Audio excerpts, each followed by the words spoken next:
I'm here with CommanderEl, and she's been gaming for a while. How long have you been landing for, El? I've been landing with Valhalla since about 2004. And we started doing, a group of friends of ours would do homelands. So I've been landing from probably about 2000, 2001. So almost 10 years. And how long have you been involved with Reloaded for? Reloaded, my involvement started back when a small land was formed called BFO, and it was headed up by an inspirational and visionary man who had an idea that he wanted to incorporate a whole bunch of, I wouldn't say smaller lands, but less capacity side lands to combine infrastructure and ideas and create a land with opportunity and promote good ideas and a lot of fun. So the first Reloaded I think was back in 2007, 2006. So I've been involved with Reloaded since the Reloaded one. And what do you do at Reloaded now? What's your position? I was appointed this year as the PC competitions manager, which basically involves overseeing all the PC competitions, making sure they run on time. How have they run tonight? We've experienced some issues that have been beyond our control and that have set our competitions back. But we like to make sure we run everything, whether it be on time or on a different server or whatever we can do to accommodate the running of the competitions, and we like to make sure we keep everybody informed of what we're doing, and if we have to cancel one, so be it. And how have the numbers been for comps tonight? CSS was fantastic. Overall, there's been great involvement even from the women's comps. We would have had at least 400 or 500 competitors tonight across all our competitions. Women's comps are a new development at Reloaded. How have you seen that tonight, as a woman yourself? Well, being involved in the actual competitions myself, it's really, really inspiring and I guess heartwarming to see ladies really getting involved and really they make the Daytona comp was competitive and I got knocked out in the first round and I was a bit ashamed about that. It's really nice to see some ladies around here enjoying themselves and playing games, not just watching DVDs. So it's something you'd like to see come back for the next one? Absolutely. Because I think it's an environment where it's male dominated and there are so few women, and to make them feel included and comfortable is first and foremost an asset to our land and what we stand for.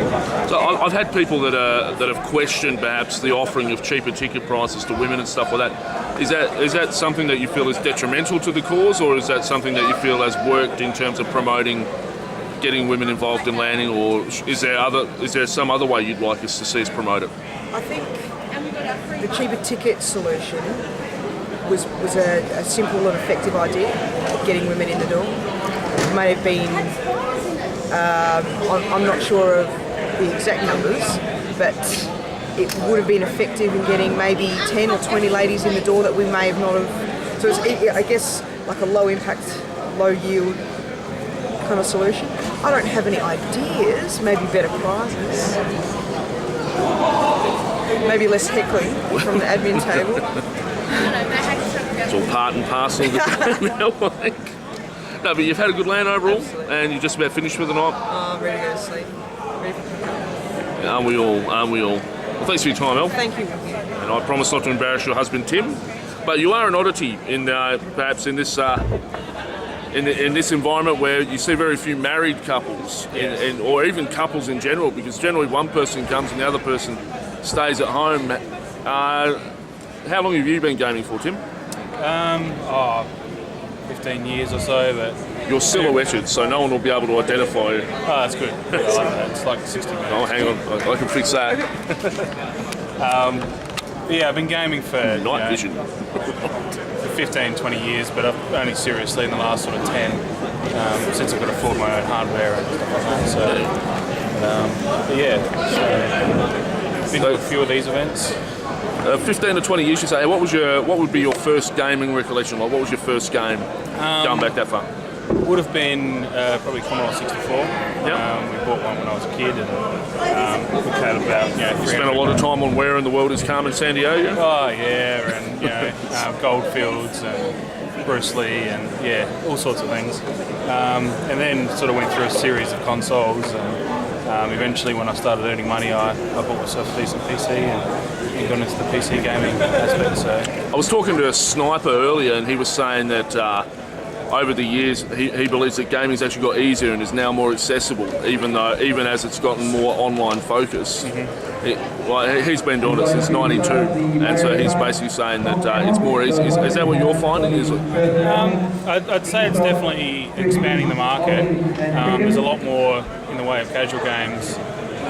More people play things like Farmville and Bejeweled and stuff like that on Facebook than probably play a lot of the proper mainstream games. So it's definitely expanding the market, and I think it's reflecting in some games that they're becoming more easy, more accessible with the cross-platform situation as well, where games have to run on PCs and Xboxes and PlayStations. They tend to be dumbed down a little bit. I was about to say, do you think games are being dumbed down? Like, is that? I do. I think they are. It's sort of evident more in the sort of sequels.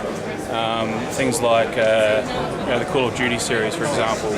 Call of Duty 4 was pretty serious and quite hardcore, whereas Modern Warfare 2 has been dumbed down a bit to let the consoles have, because it's obviously harder to control with the gaming controllers as opposed to a mouse and a keyboard. So things like auto aim and stuff like that. So you'd say that's more accessible but not necessarily good for gaming, or what's your view on that? I think it's a bit of both. I think it's good that it's making them available to more people. People that can't afford a $1,500 computer to play PC games can instead buy a $300 Xbox. On the other hand, it does sort of take something away from PC gamers who like that sort of more serious experience and a little bit more depth to their games, which I think sometimes you miss out on with consoles. So getting back to you two being married, do you have a lot of shared time that you game together, or you just do your own thing? You're not running around World of Warcraft together hand in hand, trying to quest and stuff? Not really, no. We try to stay away from World of Warcraft. All sorts of strange people play that game, but no. Do you do a lot of gaming together though, besides this, or is it more or less you've got different tastes and you do different things? We don't really play that many games sort of outside of the LAN situation. We try and get into it once or twice a month, and make a big event of it at a LAN, and then but we sort of play our own games now and then. El plays Left 4 Dead occasionally with some friends, and I'll play some Dragon Age or something different. Depends on sort of what sort of mood you're in. So, fair enough. Well, thanks for your time, Tim. No problems. And El, what would be your favourite game? At the moment, I'm really into the Guitar Hero series. Yep. Also SingStar. Yes, I know you keep asking for SingStar, and I'm going to keep knocking it back, but... and on the PC platform, I really, really enjoy playing Left 4 Dead 2. It's great killing zombies, get a big kick out of it. And it's a great game, a lot of gameplay, a lot of fun. There's some good modes, and some great expansions coming as well, so that's great. Well, thanks for your time, El. Thank you, Wookie. I hope you had a good night, and we'll see you next time. Thank you for the land.